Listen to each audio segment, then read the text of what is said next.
Sveiki visi ir šiandien truputėlį truputėlį bus tokia tema, kur nebus tokia labai galbūt maloni tema.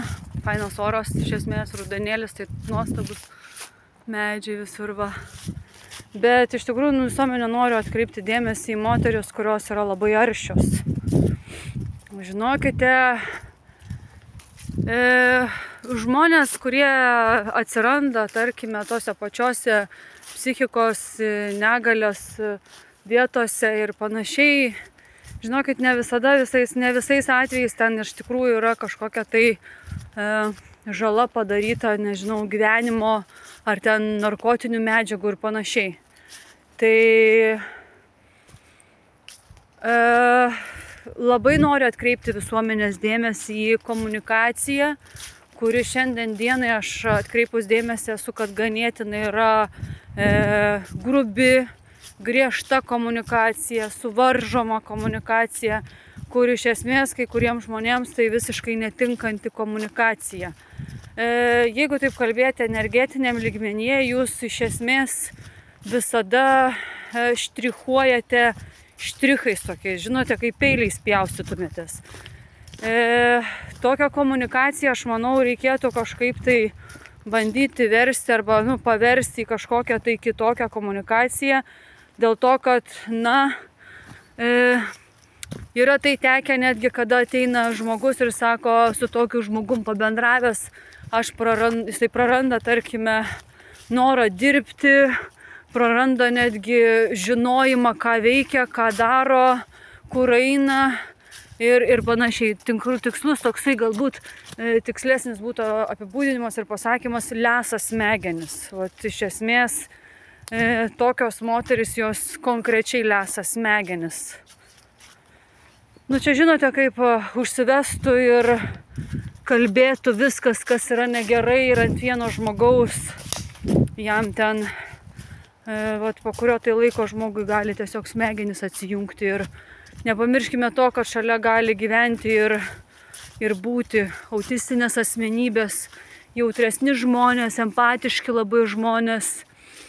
Tokioj komunikacijoje gyvenant empatiškas žmogus, jisai anksčiau ir vėliau jisai suserga.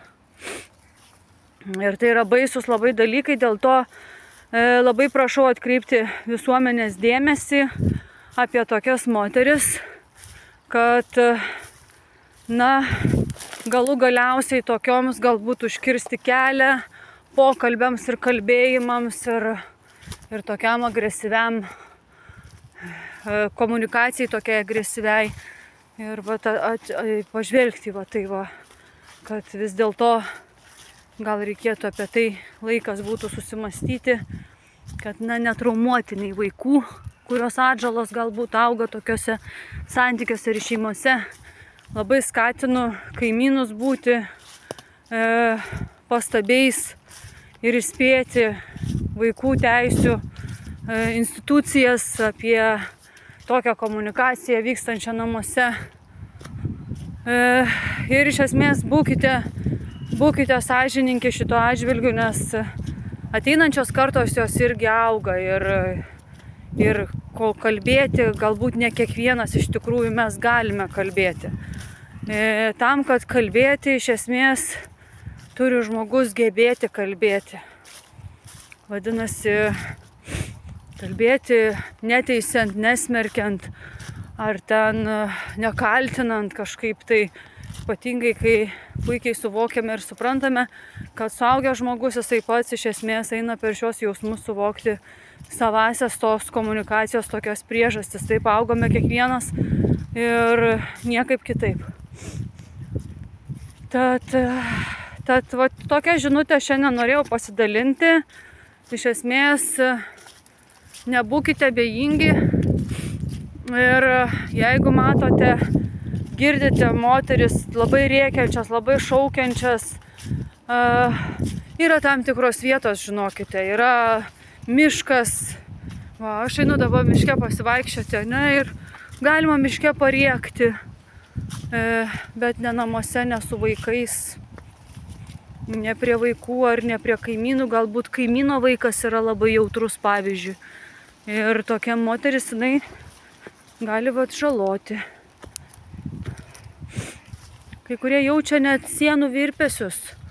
Tai, kaip aš sakau, atsargiai žinokit.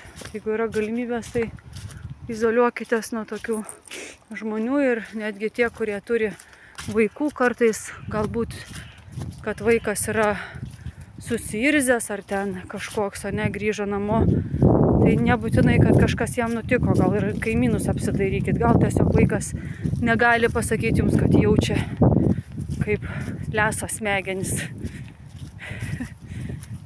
Iš esmės labai baisu, žinokit. Aš tokias moteris prilikstu, nežinau, žudikės, žudančios moteris. Bet kažkaip taip. Tai šiandien tiek iš tikrųjų tokia biški liūdnai, bet jau nebegaliu tylėti, nes iš tikrųjų labai baisu. Viskas. Iki. Susitikimo iki.